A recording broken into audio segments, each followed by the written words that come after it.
Perspectivas económicas para México en 2023. De eso hablaremos en esta transmisión.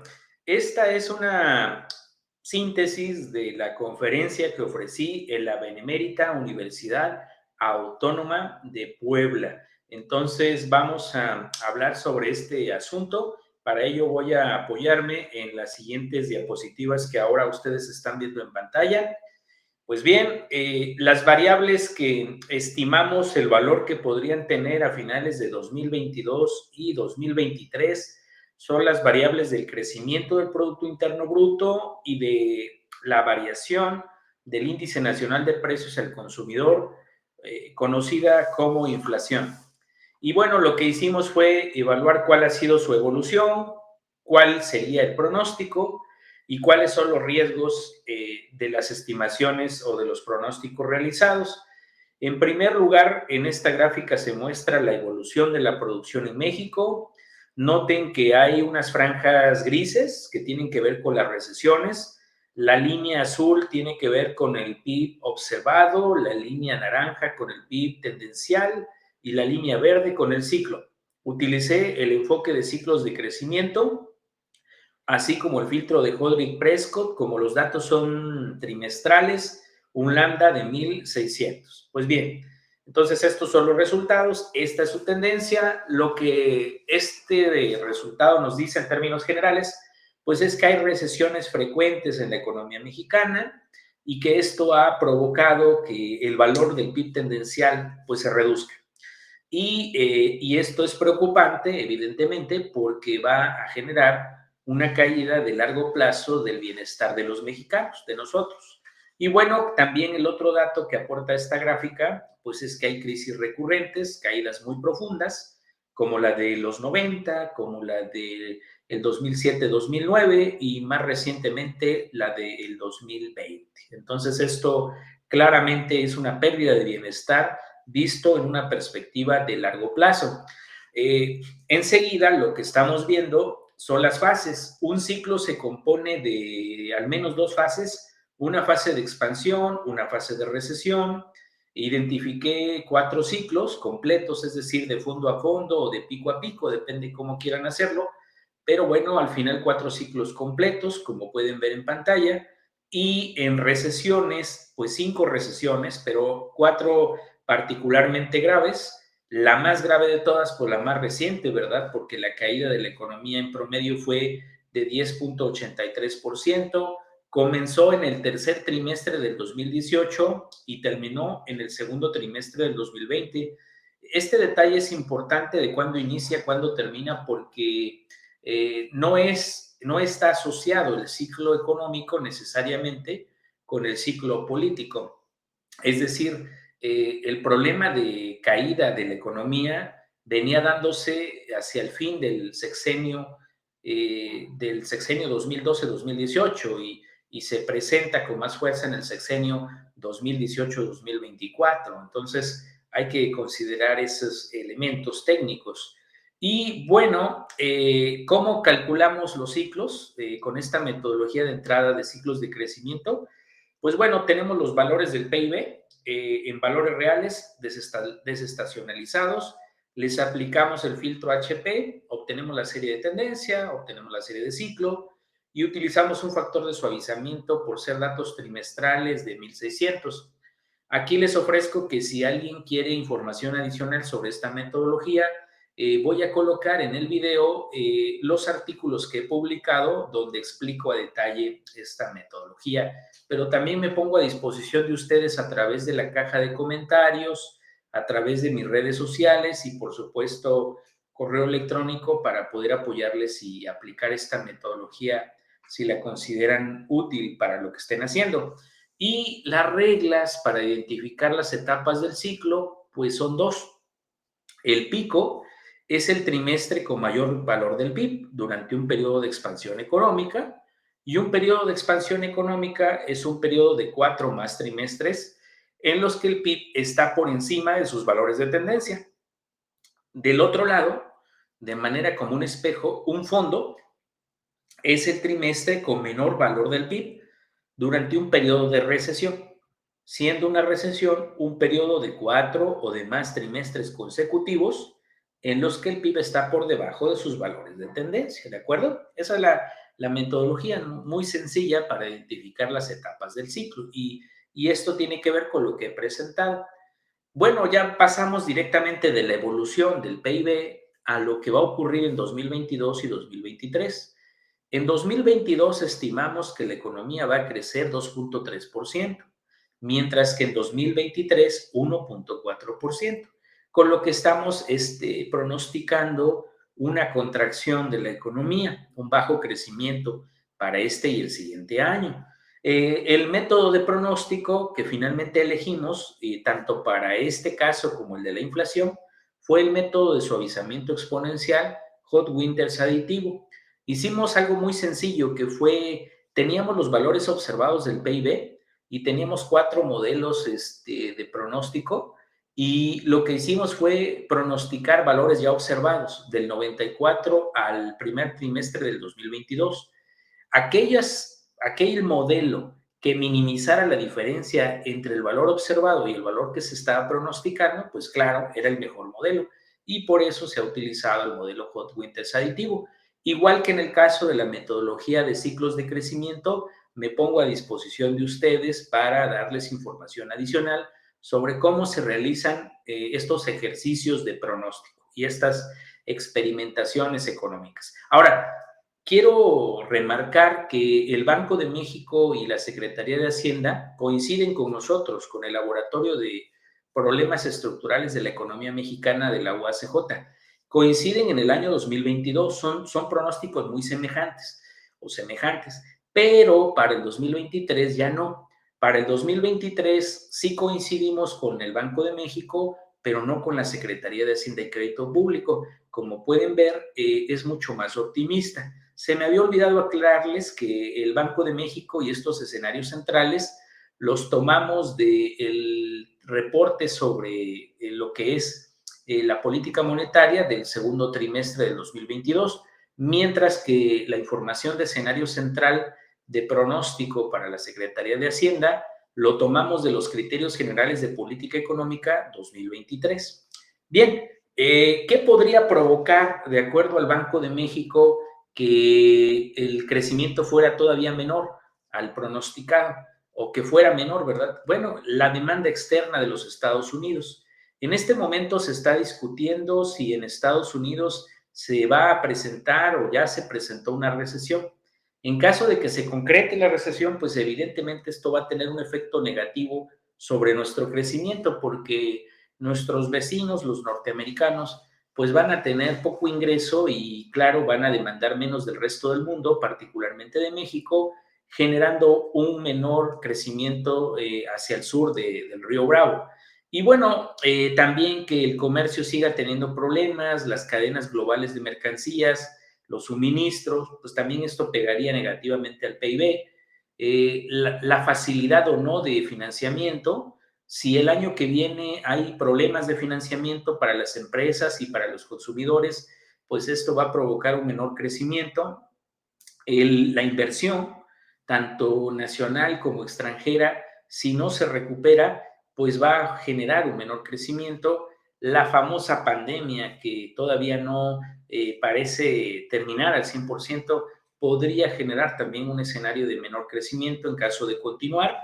Y la parte vital, creo, es, desde mi punto de vista, es el clima y el ambiente. Está severamente amenazada nuestra supervivencia, producto de lo que nosotros mismos le hacemos al planeta. Estamos deteriorándolo en demasía y esto ya está generando restricciones a nuestro crecimiento. Así que creo que este factor hay que considerarlo seriamente y se vuelve estructural. ¿Qué podría provocar, por el otro lado, que sí se crezca, e incluso más de lo esperado? Bueno, primero que el TEMEC funcione adecuadamente, que llegue mucha inversión a México, que haya este efecto de nearshoring, de acercamiento de empresas extranjeras, sobre todo en el Bajío, en la frontera norte mexicana, y bueno, que esto genere crecimiento. También que ya no haya pandemia, que la pandemia ya no exista más, y ya no exista ninguna enfermedad de carácter mundial y que toda la economía planetaria pues, regrese a la normalidad. Y finalmente el Banco de México cree que si hay suficiente financiamiento, pues esto podría provocar también un mayor crecimiento económico. Bien, dejamos el tema de crecer en términos de Producto Interno Bruto y ahora aplicamos la misma metodología de ciclos de crecimiento al caso del Índice Nacional de Precios al Consumidor. Y lo que ustedes están viendo en pantalla son datos mensuales desde 1993 hasta septiembre del 2022 del Índice Nacional de Precios al Consumidor. Nuevamente hay una serie de tendencia, una serie de ciclo y una serie de inflación observada o de INPC observado. Y aquí lo novedoso, bueno, son datos mensuales, les decía, se aplica el filtro Hodrid-Prescott con un lambda de 14,400. Y aquí lo interesante es que esta metodología de ciclos de crecimiento, hasta donde tengo información, no había sido aplicada para evaluar la evolución del INPC, así que esta es una primicia que les estoy entregando, que será próximamente publicada en una revista científica. Bueno, y otro dato más, el más importante de fondo, es que la inflación no deja de crecer. Como pueden ver, desde el punto 1, que es 1993 enero, hasta septiembre del 2022, la inflación viene creciendo de manera tremenda y en particular vean que se parece mucho lo que está ocurriendo del 2021 al 2022, este escenario de aceleración de la inflación, se parece mucho a otro que hemos vivido en el pasado, particularmente de finales de los 90, principios de los 2000. Entonces es una situación ahí interesante de que estamos regresando a un escenario de precios altos. Y bueno, precisamente identificamos fases, pero ahora y ciclos, 6 ciclos completos de inflación o de evolución del INPC, pero aquí como se trata de un mal el que los precios crezcan, nos vamos a enfocar en las expansiones. Y noten que tenemos 6 expansiones identificadas. Esto quiere decir que en la economía mexicana tenemos dos problemas. Por un lado tenemos recesiones del PIB frecuentes y por el otro lado tenemos expansiones frecuentes de los precios. De ahí que la gente no nos vaya tan bien, es decir, de ahí que no salgamos de nuestra trampa del subdesarrollo, porque tenemos durante un periodo suficientemente largo, como el que estoy exponiendo, un problema de alta inflación o de inflación con un problema de recesión y crisis frecuentes y de bajo crecimiento económico. Y noten que para no hablarles de toda la tabla, pues que estamos en este momento, la fase de contracción había iniciado o terminado en el mes número 8, en agosto del 2019, allá los precios habían comenzado a descender, pero luego, como les dije hace un momento, comienzan a crecer producto de la pandemia a finales del 2020, todo el 2021 y ahora el 2022, iniciándose un nuevo ciclo expansivo de los precios. Precisamente eso lleva a que hicimos pronósticos también con las mismas metodologías del caso del PIB, pero ahora utilizando el índice nacional de precios al consumidor y luego calculando sus variaciones y llegamos a escenarios centrales como los que están en pantalla. Para nosotros en el laboratorio de economía, la inflación no va a ceder en 2023, la inflación va a continuar, este año sería de 8,8 y el año 2023 de 8. Mientras que el Banco de México, para el 2022, el Banco de México y la Secretaría de Hacienda en cierta medida coinciden con nosotros. Noten que el Banco de México sí espera que la inflación sea más baja en 2022 y todavía más baja en 2023. La Secretaría de Hacienda también, pero es muy exagerada, es decir, exagera demasiado, pasaría de una inflación de 8% en 2022 a una inflación de 3,2% en 2023. Me parece que este escenario es exagerado, está tratando de mandar un mensaje positivo a la ciudadanía, pero se está inflando, ¿no? En este caso, a la baja, el valor de la inflación está sobre reaccionándose para generar un mensaje positivo. Me parece que nuestro modelo es claro, la inflación cedería muy poco y creemos, por lo que diré enseguida, que tiene que ver mucho con el tema del sector rural, el sector agropecuario, el cambio climático, que creo que está poniendo un límite a la posibilidad de tener precios bajos en la economía.